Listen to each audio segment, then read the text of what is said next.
Come and discover with me the symptoms of miscarriage.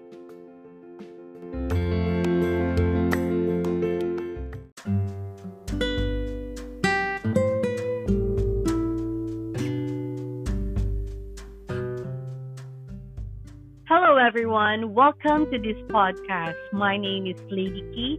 I'm a podcaster, YouTuber, blogger, and singer. Journey with me every Monday as we go along with life in this world. If you are like me, a woman who have gone through the painful life of miscarriage, I encourage you to get going and never give up in finding the holistic life of healing.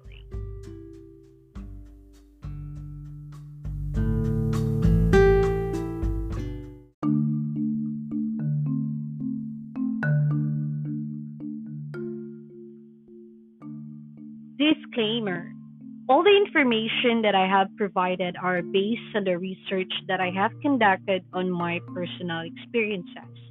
This content is intended for general information and educational purposes only. It is not meant to be a substitute for professional advice, diagnosis, or treatment. Always seek the advice from your educational institution, instructor, or another qualified professional with any questions you may have regarding a subject matter covered in this podcast. Please use your discretion when applying the information in an educational context, and always verify with relevant educational institutions and professionals to ensure its accuracy and relevance to your specific situation.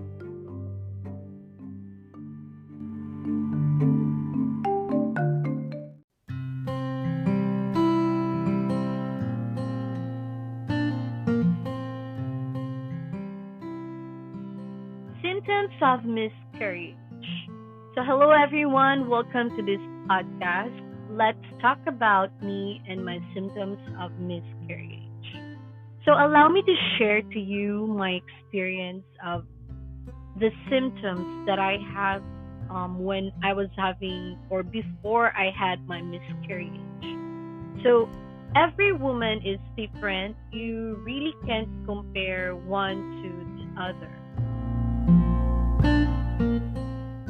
When I was pregnant, my mother used to compare my pregnancy to her pregnancy. Well, I'm quite proud of her because when she was pregnant, she was a working mama. And while me, I just stayed at home and yeah, staying at home and being pregnant. So for most of the time, my only job in the house was to wash the dishes, cook, and sweep the floor. I never really thought that I would experience miscarriage since I am not doing any heavy physical activities that could harm my baby. I mean, that's just a really normal daily routine. It's not too heavy to do. A simple cooking and washing of dishes is not too much, right? I was wrong with all my precautions. It did not help me to keep my baby and be born in this world. Now, I am really happy that I was still able to pull up myself and create a new life again after my miscarriage. And now I am really happy because it wasn't easy to move on from the thing that you thought would be yours for a lifetime. But yeah, life is life. Plans were already created. I even bought a Doppler to detect my baby's heartbeat while I'm at home. I already bought some maternity dress, my maternity underwears, and yeah, things doesn't really go in a way that we always wanted it to be. Well, before I go along and share every thoughts and emotions that I have in my mind, let me first share to you the common symptoms of miscarriage. So here are the common symptoms of miscarriage: vaginal bleeding, cramping, pain in the lower abdomen, passage of tissue or clots from vagina, breast tenderness and swelling may subside, fatigue, nausea and vomiting may decrease, and dizziness, backache. So those are the common symptoms of miscarriage. So for this one, you may have a higher risk of having a miscarriage based on the above mentioned symptoms. But I'm not saying this. These are the only symptoms that can cause higher risk of miscarriage. There are a lot of symptoms that really can contribute to your miscarriage. So you must take an advice or ask an advice from your personal gynae or your doctor. In my part, I experience vaginal bleeding, cramping in the lower abdomen, fatigue, decrease of my nausea and vomiting, and dizziness and headache. So those were my symptoms of miscarriage. So I really don't want to open up personally. I mean, I don't want to open up my recent miscarriage personally to other people, to my family, to my friends. No. It's really amazing that I cannot share it personally to other people, but I can share it here in my podcast. Yeah, this is my way of sharing to the public. I sincerely cannot open up with my friends and my family of what I really feel. I mean, I don't want to burden them with my mixed emotions and sadness. I really don't like sharing it to people personally. And things are really different now after my miscarriage, and a lot have changed within me. So, yeah, let's continue to talk about the symptoms that I had. So, this might gonna help you in preventing further risk of your pregnancy. So, vaginal bleeding. Here, after my second prenatal, it was seen in my ultrasound that there was an acute subchronic bleeding inside the placenta. My doctor actually at the time did not read my ultrasound, so I have to ask her, what is that? She told me to just continue on drinking the dihydrogesterone. This is a medicine which can help a woman to avoid miscarriage. Please, just a disclaimer, please do not use this medicine without any prescription from your doctor. I did not experience some bleeding during the ultrasound session or any bleeding after my checkup.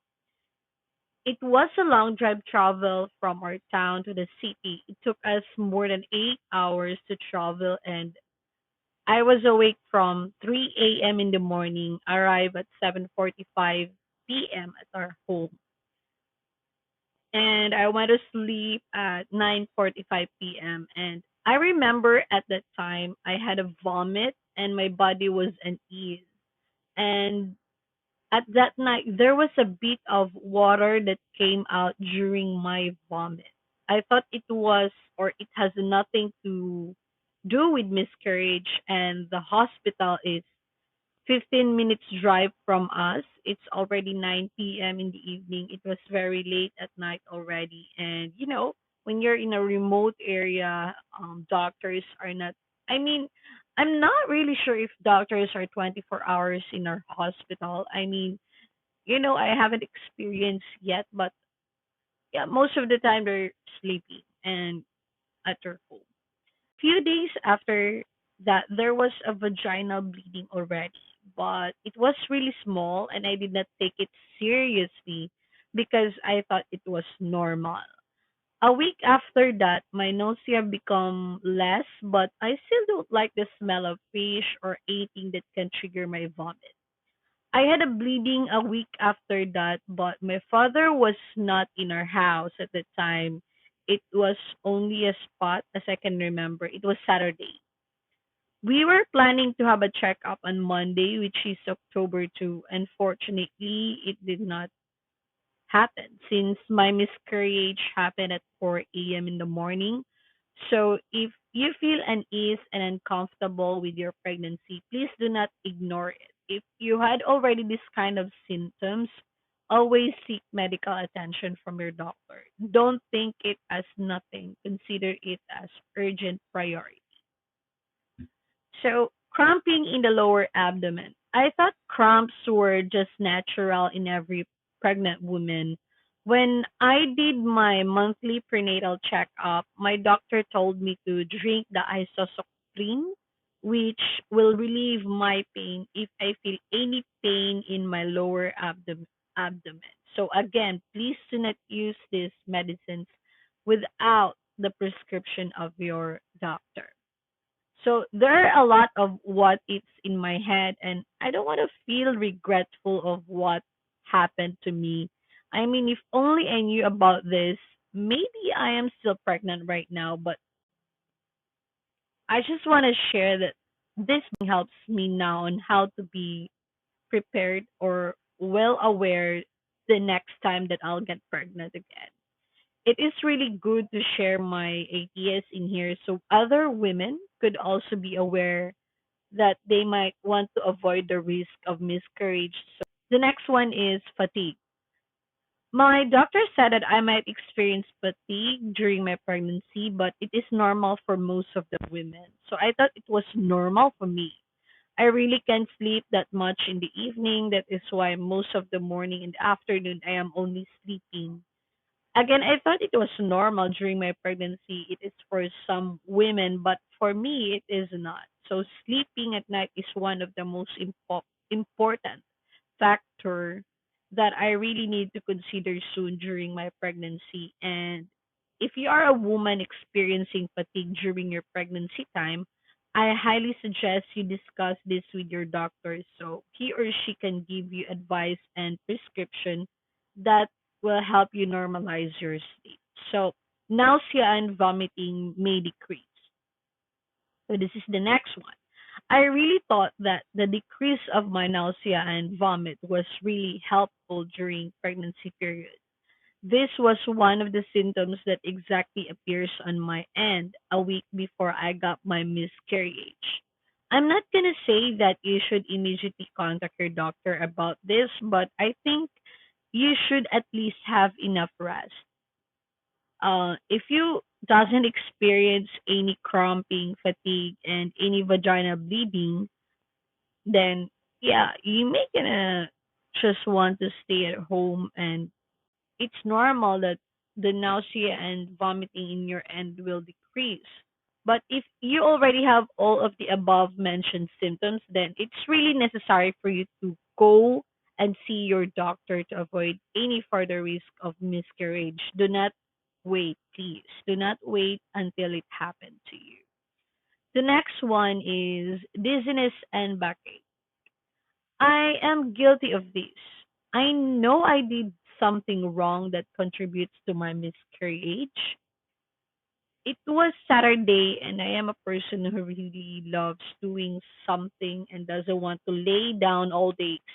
I want to work and move. So yeah, because, lying in bed for the whole day or, it's not really me. I really want to work my body.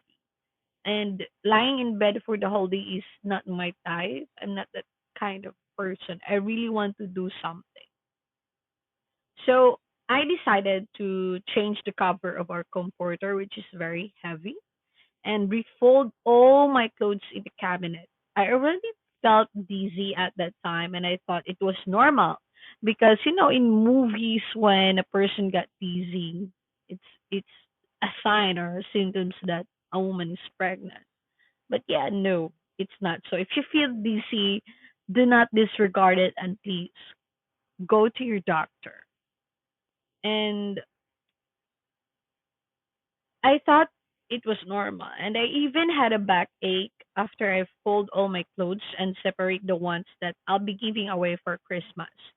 I will forever be guilty about this to my child, but yeah, I know my child knows that I never wanted it to happen. My intention was not to precede my actions into miscarriage. I know that my hero knows that I love him or her or whatever gender my child is, and I'll forever cherish it in my heart.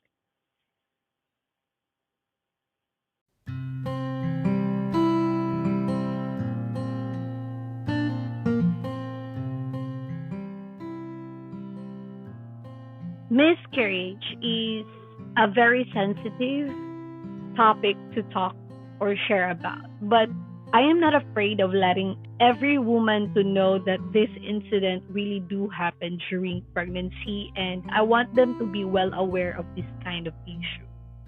It is not easy to get pregnant, and it is not easy to lose a child while in your belly. I hope all the women who have experienced this incident are in good shape, and they are standing every day pushing themselves to get up in the morning, having some nice tea, and reflecting that this trauma is not the end of their journey as a woman.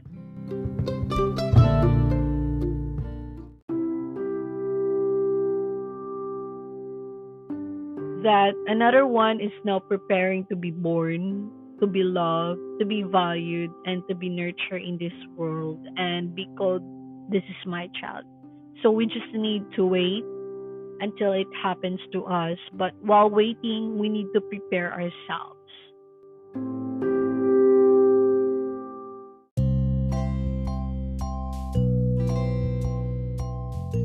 Thank you so much, ladies and gentlemen, for listening and tuning in my podcast today. Just be aware that I am only showing you some of the symptoms that I have experienced and the common symptoms of miscarriage. Again, please seek professional advice from your doctor or if you felt any discomfort during your pregnancy.